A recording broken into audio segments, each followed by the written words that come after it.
Welcome back to the Rewild Yourself Champions Conversations.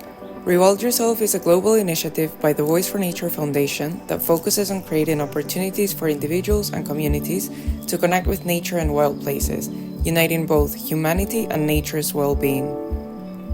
Our champions form a selected group of inspiring people from all over the world doing great things for nature. Hit subscribe to learn, be inspired, and hear what stories they have to tell. Today we're diving into Miguel's world. Miguel is a wildlife photographer who has recently been awarded a PhD in biology, specializing in ecology and conservation. His creative practice focuses on raising awareness on nature conservation, educating others about local species, and how urbanization affects wildlife. We were lucky enough to spend some time with Miguel recently to learn more about his latest projects, the mission, and messages behind them. What living thing do you feel close affinity with? I think that hummingbirds represent me way better because I feel like a free soul and I like to know new places, travel a lot. And even though these birds are so small, they travel hundreds of kilometers around North America to Mexico and even some species to South America. And I think their resilience and their strength is something that inspires me to be strong even in hard moments. And I like to try to prove myself that if these small birds can do so many things, I can do as well. And I also feel very identified with owls in general because I am a nocturnal person. I like to be around at night a lot. And when I did my thesis, I always work at night. So I think I'm really close with these two birds in particular. What is your favorite memory in nature? My favorite memory in nature, I think, is the first time I encountered a laptop. I was with my family in a small town near Veracruz, and we were walking around noon, and suddenly, around close to a bridge, we saw a small little owl. It was very sunny that time, and we never thought we saw an owl, even in a small town in downtown where a lot of people walking and cars and everything. And this small owl was just standing there, quiet, and I took some pictures and it looked straight into my eyes, and I feel like this owl like knew everything about me when I took that picture. So I think that's a very precious moment I want to remember all my life. Tell us about how you got started. What sparked your interest in working with nature? I always like animals in general. Actually, I wanted to study astrophysics first, but I didn't have the chance to apply for this career because it's not in my hometown. So my mom wasn't supporting me in that regard. So I was like, okay, what other career I would like to study? And animals was the second most. So I started studying biology, mainly because I love apes in general, those that are in Africa, and I wanted to become a primatologist.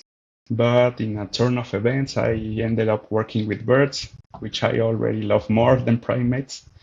So I think that decision, like, make me settle my whole um, scientific focus.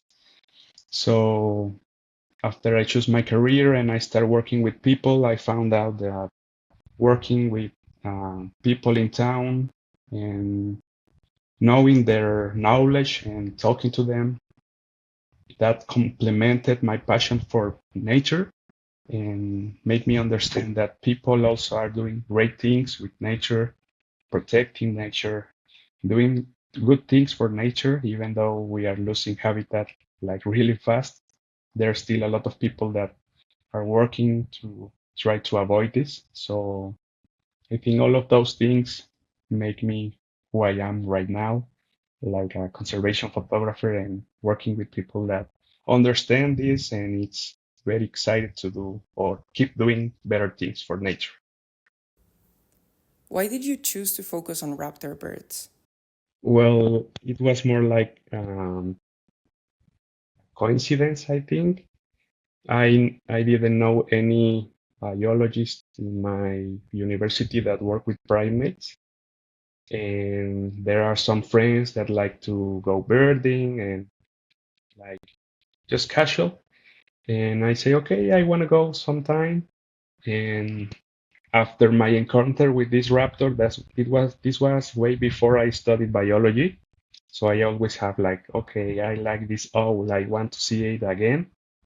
And we found it this first birding moment with my friends, and it was even more special because I think like, oh, I love this. This small bird is like this size, and I think how can this small bird be so aggressive?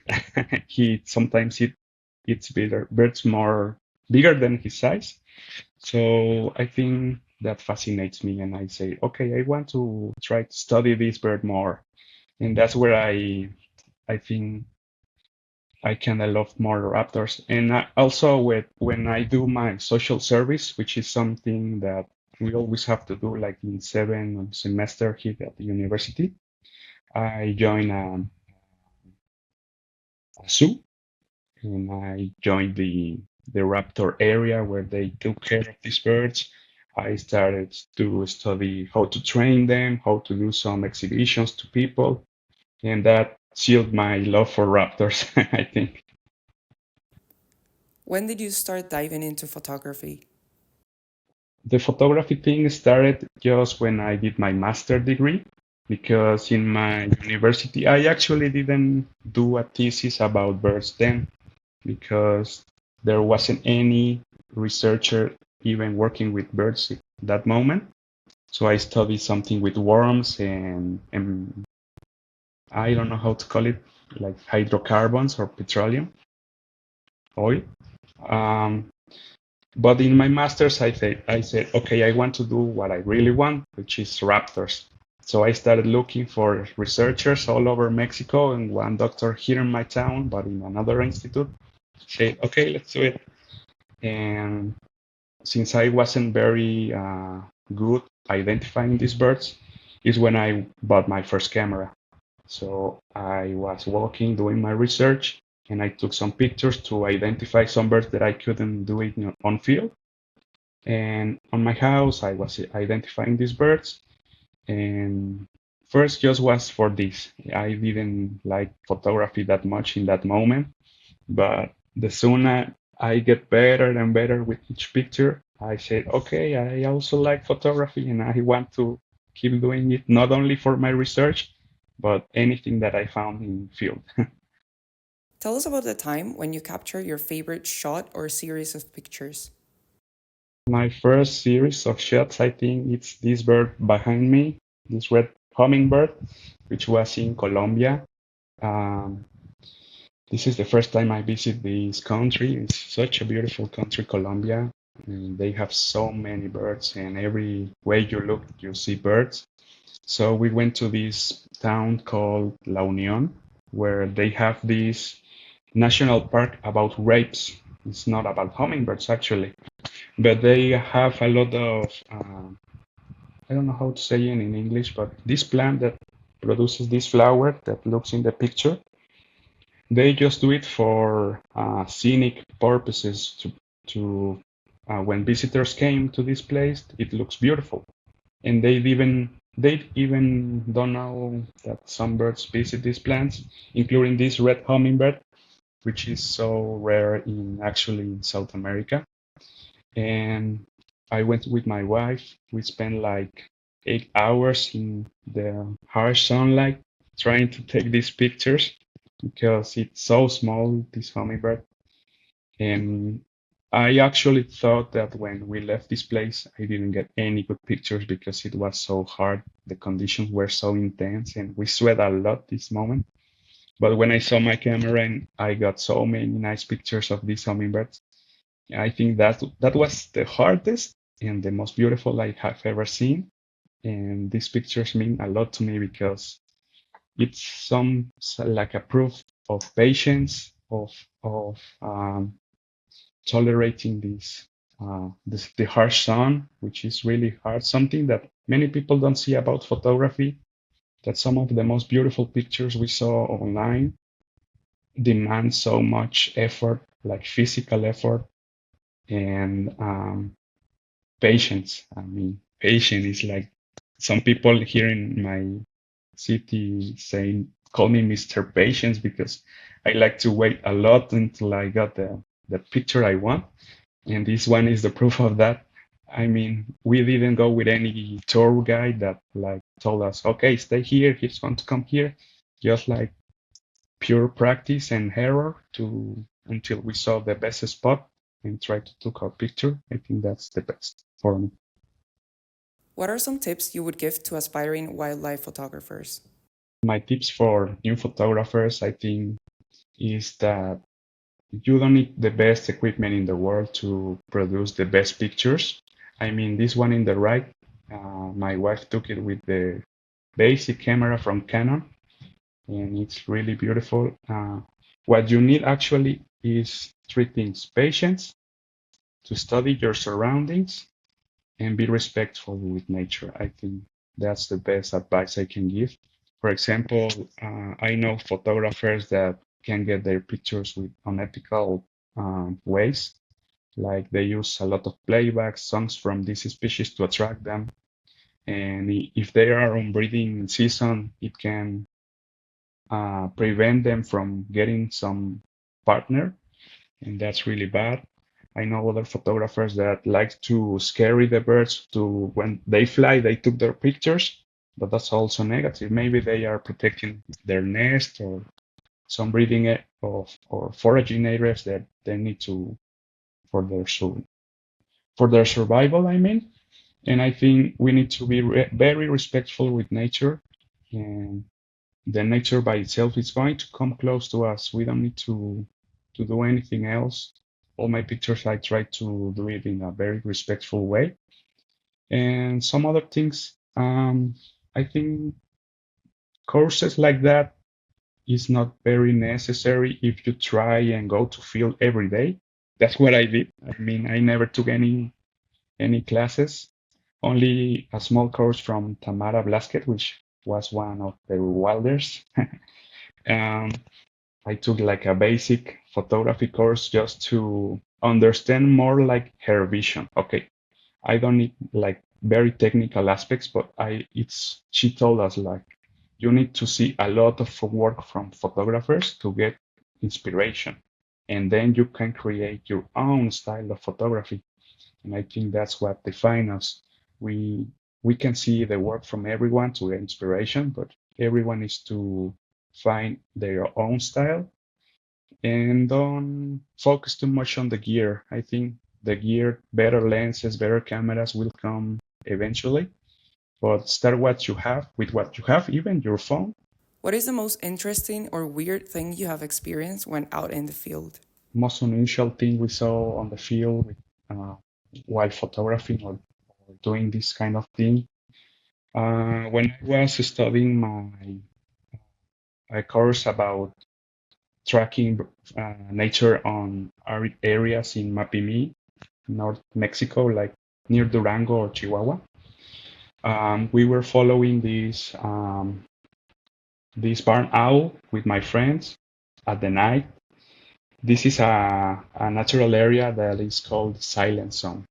So it is very interesting that when you pass this area, which is called La Zona del Silencio or the Silent Zones, um, it's so weird that you are in this place and you don't hear anything, not the wind or any animal, and you start hearing your heart. Like if you remain silent, you can hear all your internal sound. It's so weird. That's one of the most fascinating experiences, like in the wild, that I have ever found. And in the night when we went to look for this barn owl, um, we walked like, I don't know, like 2 or 3 kilometers at night with our flashlights because one doctor told us that there was this owl near like a mountain having their nest. And I was dying for to take a picture of a barn owl because that's the only barn owl in my town that I haven't photographed. So I was like, okay, this is the best opportunity to photograph my most loved owl. And when we get to this place, um, we saw a cougar like in the top of the mountain looking for us. And we didn't know, like we were already like 30 minutes there. And when my friend flashes on the mountain, we saw these bright eyes looking at us. And this was this cougar like just looking at us. We didn't know if it was going coming down or not. Like 5 minutes later, it starts coming towards us, and we just went running and back to the lab. And fortunately, nothing bad happens. But it was like some of those moments that, like, when you focus on something very particular and you sometimes forget your surroundings and be aware of everything. And that was something like it was very interesting and exciting and also stressful. And yeah, and we never see the barn owl actually. It wasn't there that night, so it was fun though. How does your photography help with sharing scientific research with the local community? Photography has helped me a lot to communicate this science with people because at least I see it here on Mexico. Many people are less interested in reading as we move on the years. And photography, especially this type of photography with wildlife, helps to cap their attention, to attract these future readers to know what are you doing. No? We have found with our owl studies, actually in Mexico, there's this platform that is called iNaturalist, where people can make science work or citizen science, I think it's called, where you can take any picture with your phone and upload it to these platforms, and the community helps you to identify what species are you looking. So with this owl, the mottled owl, which I am studying, there wasn't like 10 pictures on in all over the country, even though this is the most common owl in Mexico. So when I started to research this species and took pictures, I started to upload this to this platform, and we got to the top number one photographer of the species in Mexico.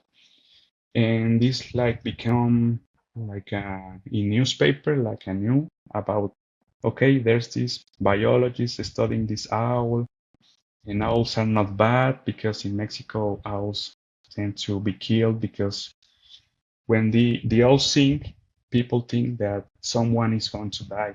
There's a very cultural saying in Mexico, and people in rural areas are very scared when owls sing, and they start hunting them and killing them. So with my photography, I start working a lot with this, like showing, okay, there's this beautiful owl, please don't kill them. They don't do anything bad. And this is when I put my research. Okay, they are found here. They sing only because they are looking for a partner or communicating between them. So please don't kill them. And we use the photography like to amplify this voice. Tell us about the Wings of Hope Chapter 1 documentary. Our documentary, Wings of Hope, is a series of documentaries that we want to create. This series is about the stories of hummingbird survival in Mexico. So the main goal is to try to document most, or if not all, of the 59 hummingbirds in Mexico. I know it's like titanic work, and I don't know if life will be enough to create this series like in total. But we want to showcase these stories, like the unheard stories of hummingbirds in our country and how people are protecting them.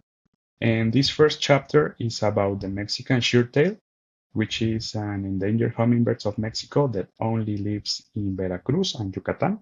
You cannot find it anywhere else in Mexico or the world.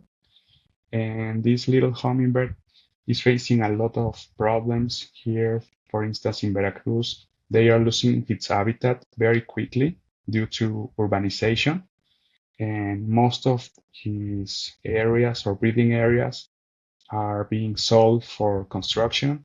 And before the rainy season, the people go there and burn everything, which we documented in our story. And we just want to show that, okay, if you are going to do it, just please don't do it in that moment because it's their breeding season and they are producing new babies. So we need to try to find a balance. I don't say it's really bad to burn everything because it helped them with their crops and everything. But I think we need to respect nature also, not only to our own purposes. And in this story, we also meet some people in Chavarrillo, Veracruz, that created a reserve called Dorica, which is the scientific name of this species, Dorica elisa. So they created this reserve to protect this hummingbird. And they have doing a lot of work from like 5 years ago. And we just started to document how this reserve is protecting the species, the efforts that these people are doing, and that this place serves as a refuge for the not only this species, but also they have like 250 species, I think. So this reserve is becoming very important in the region, not only for the hummingbird, but for other species.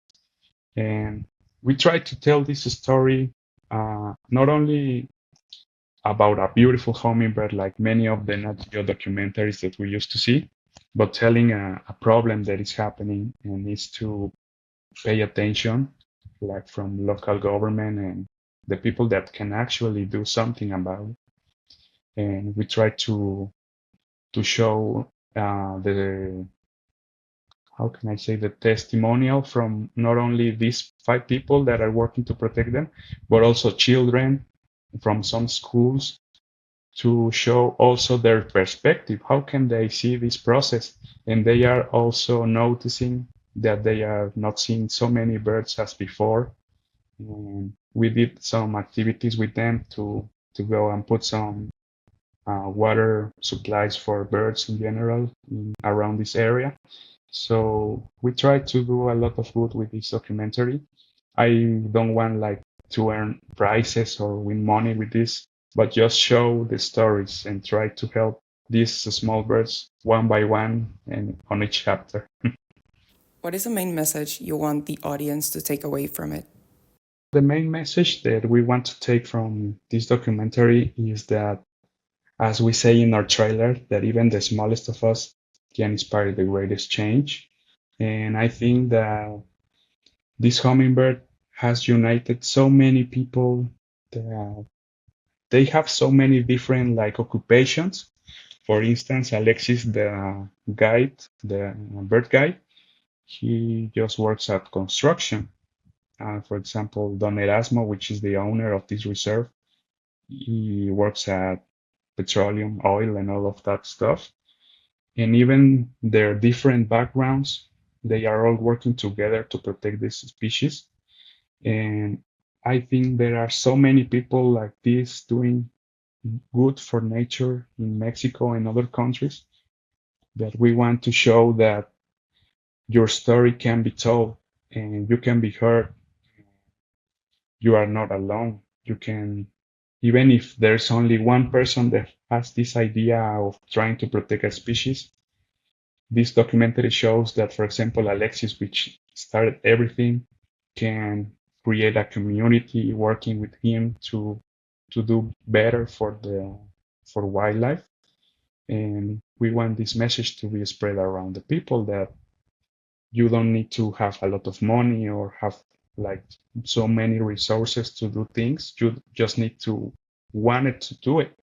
And our documentary shows that um, nature needs help, wildlife needs our help, and if you have something interesting to do or to say about nature, we also want to try and go to document your story and help you to achieve your goals. How is the reserve today? Actually, when we stopped recording the documentary, uh, one day some people went and dumped a lot of corpses of animals in the reserve. So there are still a lot of challenges that are facing there. Also, we put in the documentary, you can see that we put some signals like some, yeah, to tell the people to don't drop trash or stuff. But the people around sometimes put their horses and tie in these poles. So many of them are already gone. So it's still a lot of work to be done regarding the reserve per se. But about the birds, we have seen more of this hummingbird actually. After this year has been so great with rains, so a lot of hummingbirds came to this place in particular. And the last migration season also we saw a lot of birds, like 50 species in one day in just a small reserve. So I think they are doing good things with nature. Nature is looking this also because we have seen more nature, but the social part of this, there's a lot of work to be done still. And I hope also with the help with Rewild Yourself and the Nature Foundation, they are already planning to do great things in this reserve. So I think that's going to change this a little bit. They want to fence all of this reserve to avoid these unwanted people visiting this place. And I think everything is going to get better eventually. Just needs some more work. Will there be a chapter 2? Yes, for chapter two, we also have like a baseline story, and you can see it at the end of our first documentary, a teaser video about the next hummingbird that is going to be recorded, which is the broad-tailed hummingbird. This is a migratory species that comes to Mexico after August, so we are going to try to record it this year. We are also planning already chapter 3 and 4, trying to get funding from different sources, which hasn't been really easy, but we are trying to, I hope someday to get the right one. But the story about this chapter 2 is about a hummingbird that lives in very high mountains in Veracruz. Actually, we are already in July, and this mountain has been covered in ice twice. So it shows actually and it's summer. So it shows the global warming and everything that is changing really fast, this environment. So we want to show how this hummingbird lives, what changes, challenges it faces. And we also have a small story about, I don't know in English how it's called, but like loving tides, amarres amorosos. I don't know. It's something cultural in Mexico where people think that hummingbirds can attract love. So if you go to local markets, uh, they sell you hummingbirds in small bags and already killed. And people think that if you buy this hummingbird and then do some like preparation with this bird, you are going to find love. And for this reason, a lot of hummingbirds in Mexico are getting killed. So we want to show the story about this beautiful hummingbird living and all of this. Suddenly you change the perspective to how people in Mexico are doing bad things with them, to try to show this cultural part of Mexico that many people don't know. Actually, when we publish a small teaser about this, people from other countries didn't know about this and were very shocked about this. So I think we need to amplify this story and document a little bit more to show that not only people are doing good things, but also bad things with them, and this needs to be regulated or prevented. So that's our next chapter about. Tell us about the talk you gave at Veracruz University. I did a talk in the University of Veracruz about photography for scientific and conservation purposes. So I was invited by I don't know if it was the master or PhD program, but it was about that in neuroethology. So in this institute, people study the behavior of a species or nature and the brain size of things. And they are creating these new courses about more scientific outreach to the community, not only to specialized scientists, but also to general public. And I think it's great because photography is a tool that can help us to get closer to people that is not specialized in scientific data. And this talk was about from the very basic, like how to use a camera, what settings you have to move, how can you start in this regard, and also to how can you use your photography to stop looking just like a beautiful picture and to tell stories that can help nature actually to avoid the problems they face. So I gave them, for example, let's say that you take this trip with your class because in biology we are traveling a lot, knowing new techniques, new places, how to preserve nature, and many people always took pictures of everything. But if you took like the best 6 or 7, you can tell a story everywhere. So I try to change their mindset to not only use photography for a new paper, a new scientific paper, but to tell stories. Try to look more ahead, like, okay, this beautiful bird is here, but what is their surrounding? Are they in trash or around cars or around any problem that you can tell? And you can do a lot of good for telling good stories, which is also something that I have been taught before. I took a small course about this topic too, about conservation photography. And this changed my mind completely because I always did my photography to look good. But when I started to look a little bit wide and to see all the context around this photography, is when I started to do something different. And I also show them some examples that you don't need the best camera to take these good pictures. For example, I showed them some pictures with my first camera and the last camera I have, and they didn't know which photo was which camera. And is to show them you don't need the best equipment, you just need to do the right editing to show these pictures to the public. And it's all about that. It's more about the editing.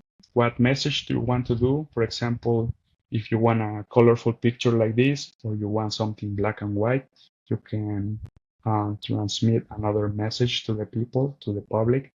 For example, for my conservation photography, I tend to use black and white pictures when there's a problem because it creates more dramatic effect. And we saw a lot of examples about this, so the students can be aware of what they want to transmit with these pictures. And we also did some examples of like they showed their pictures to me, and I told them how can they move some things in editing to create better photographies and tell stories depending on the context they want to give. And the students were very excited when they got to see my workflow because I did also some small practice because that's something that people ask me a lot on Instagram is how I edit my pictures. And I try to show this to the students. It was very quick, but they really got the basic tools to keep going. And, and this is something I would like to do also to the public to show how can you transform your pictures from a basic photo to a impactful photography that can create or help to conserve the species. What was the main takeaway for you from the talk? I think the main takeaway for me was that there is a very ongoing interest with this topic. Many people are jumping to photography not only for scientific purposes, but for making videos online or making changes in their communities. And I think that if I have the knowledge and I can transmit this to the people, I want to keep doing it more and helping because I see a lot of photographers that just took their first course and they are already giving courses like if they are experts. And I think that we need to do it in an ethical way as well, not only for the money, but to try to guide the people in the best direction possible. Because it's not, I think, personally, I don't think it's about us anymore, but about trying to do good for nature and try to help them help them in a way with our photography. In your opinion, if cities were designed with wildlife in mind, what would they look like? Oh, that's a very interesting question. I think if cities can be wildlife friendly, if we say it, um, they need to have a lot of flowers for hummingbirds or for pollinators in general, but also we need to have like this kind of bridges for fauna, for wildlife, because at least we see it in our town. We always found raccoons or other wildlife that crosses the street and some car goes and hits them. So I think as we saw on the highways, on the roads, that sometimes they are construct bridges for wildlife to pass them. We need that kind of things on the cities as well. I don't say very complicated stuff or everywhere, but we need to do it some in some critical areas where we are seeing a lot of dead animals all the time. And for nocturnal species like owls, we are seeing this in our town that the government, if they see a tree with a small hole that was made, for example, by a woodpecker, they cut it down, even though the base is okay and there's no risk to humans. And the old trees, even though uh, like the technicians do their report and the trees are okay and they can still live for a lot of years, the government goes and cut it down as well. So I don't know why these governments tends to they want to have all beautiful and like that. But nature isn't perfect and sometimes a tree with a hole can serve for so many species to live there. And I think cities need to look more about this because when I studied my owls, we tried to find their nesting cavities and we didn't find any. And then some other friends that are biologists started to put some nesting boxes that they build themselves. They are already more than 150 boxes, I think, around the city because owls don't have anywhere to nest. So I think there's an urgency in there regarding owls that cities needs to look more. I know this is different in Europe or in the United States, but here in Mexico, I don't know why the government doesn't like this kind of trees. So that's the main thing I would look for in a friendly wildlife city. What is a fear and a hope you have for the natural world? The fear I have for nature is that we are seeing more and more that people tend to care less about wildlife, thus ending to cutting trees and doing even at faster pace than before. We are seeing this on the high mountains of Mexico that uh, I don't know why, but I understand that there is a necessity for resources because we are more and more people every day. But if people can do this in a more friendly way, like, okay, I cut this number of trees and I plant this number of trees for the next years, I think that will be okay. But they don't do it, even they try to do it illegally without respecting the rules. And we are also facing a lot of problems here that, pues, I think people in general tend to be really disconnected with wildlife. I don't know why this is happening. For example, we have seen videos online of people killing any animal they found, like birds or snakes or whatever, and people online commenting like really happy about it. And I am like, why? It's just a life being on Earth that needs the same respect as us. and they came here before than us, so we need to be more respectful than we are now. So I'm very fearful that many people are not connecting with wildlife yet, even though we have so many technology, so many information available online, and people still are so disconnected with nature. That scares me a lot because we are doing so much efforts to try to send this what we do online, create amazing videos, and there are still so many people that can connect with nature or doesn't want to do it, and there's so much work to do. And what I'm hopeful about, I think, is to see for other side the kids that are so connected. That's the opposite side of things with adults. They are so connected with wildlife, with nature, and I see it in my town. Every season, there are more and more children in those summer courses learning about wildlife, about techniques for nature, and doing so many great things that I feel hopeful that the next generations maybe will be better than us. I really hope that they can create better things for nature and create. And if I can help to this, for example, with my photography or teach kids about this, I will be happy to do it and to keep connecting with people that is really interested in helping nature. But I feel hopeful for the next generations. I hope they can create amazing things and do better for nature. What is your happy place in nature? Oh, I love this question. My happy place in nature, I think, uh, is more about a sensation. I think is even though I have a lot of trouble waking up early, my loving sensation is when I am already on the nature, like feeling the first sunlight hitting my face, the small air, fresh air hitting my face, or walking in nature and the excitement of what I'm going to find next. That I think that's my happy place, my happy moment.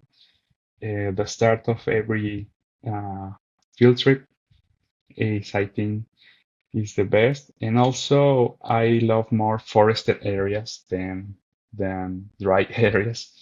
I love being in the forest, and especially when I found a spot where I can sit for a moment and this nature feels like so immense around me. Like I feel like trees grow even more. I'm surrounded like by a void of nature. I don't know how can I explain, but this is my happy place. I think stopping for a moment and just absorb every sound, every bit of nature I can have. I think this is the place where I feel secure. Miguel, thank you for using your beautiful imagery to ignite conservation conversations and make research more accessible for all. You inspire us to take action, no matter how big or small it seems. To learn more about Miguel's work, visit the link down below.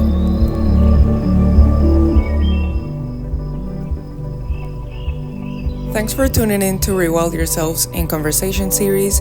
To learn more about the inspiring Rewild Yourself champions and for more ways to find your wild, visit rewildyourself.com or join the conversation on Instagram at rewildyourself.